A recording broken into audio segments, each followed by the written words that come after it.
So mga kabengbeng, sa mga may M92 na magazine na may leak, no, ganito po ang gagawin nyo. So tatanggalin nyo yung dalawang pin, pupukpukin nyo lang yan. So sundutin nyo ng ganon, tanggalin nyo hanggang sa mabunot yung dalawang pin. So yan, lalabas po yung pin na yan dyan. So tanggalin nyo yan, no. Bigyan natin ng ilaw. So yan, tanggalin nyo yung dalawang pin. Madali lang pong gawin ang magazine leak ng M92. Tapos bubunutin nyo po yan. Yan. Okay. So yan po ito po yung gagamutin natin, no. So tatanggalin nyo po yung O-ring. Yan.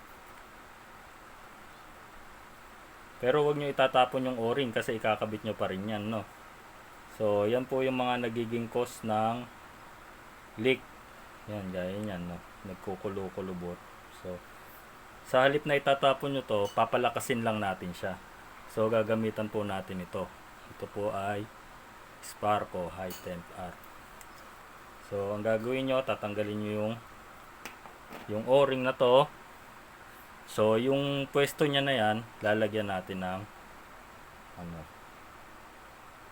yan.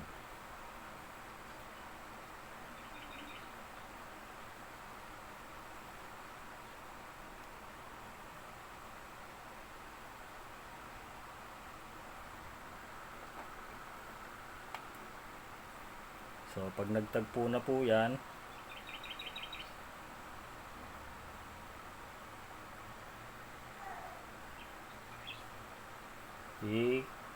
kakabit na po natin yung O-ring.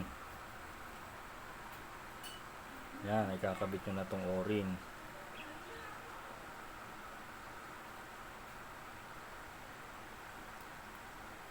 So yan, nakakabit na siya, no. Ngayon, nakakabit na yung O-ring, papatungan nyo pa ulit. Papatungan nyo pa ulit yan.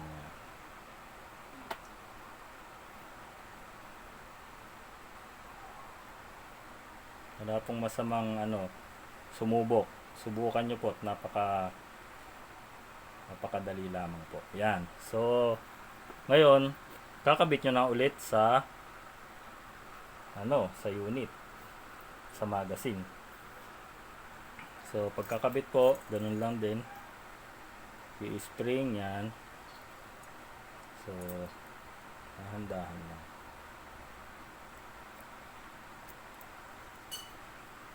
Didiinan nyo yan hanggang sa tumapat yung butas.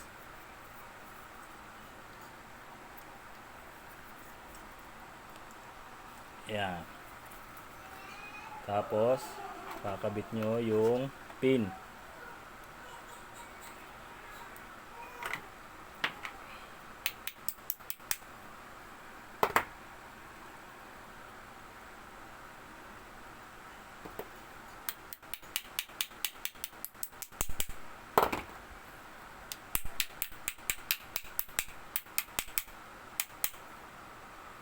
Kailangan lapat na lapat po siya, po.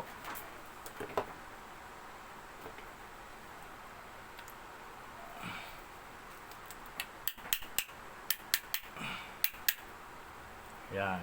Kailangan pantay na pantay po yan. Hindi walang sasabit. So punasan nyo na lang ngayon. So mga mamaya-maya lang ng konti, tetestingin na natin yan kung may leak pa. No. Sana nasusundan nyo ako, mga kabengbeng, no. Ito'y malaking tulong po sa inyo yung mga tinuturo ko na to. So ayan, kailangan malinis din yung trabaho natin. Okay. Hintay-hintay lang tayo ng konti. Mga 5 minutes lang, na yan, 3 minutes, 5 minutes yan, pwede nyo nakargahan yan. Hintay-hintay lang tayo ng konti.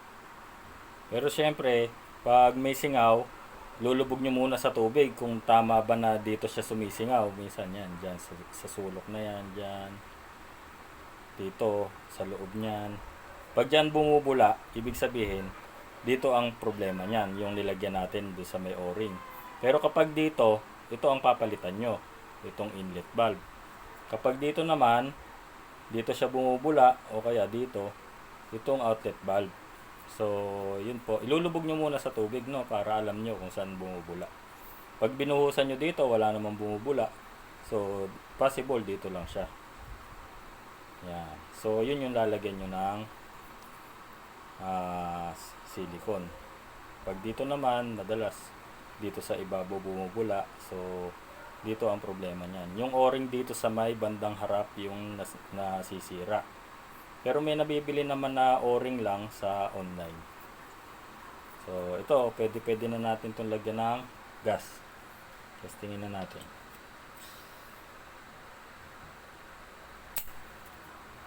So, yan. Mga kabengbeng, wala nang singaw. So, pwede na yan. Ganun lang kasimple, mga kabengbeng, no? Sana may natutunan po kayo sa araw na to. Maraming pong salamat. Mabuhay po tayong lahat.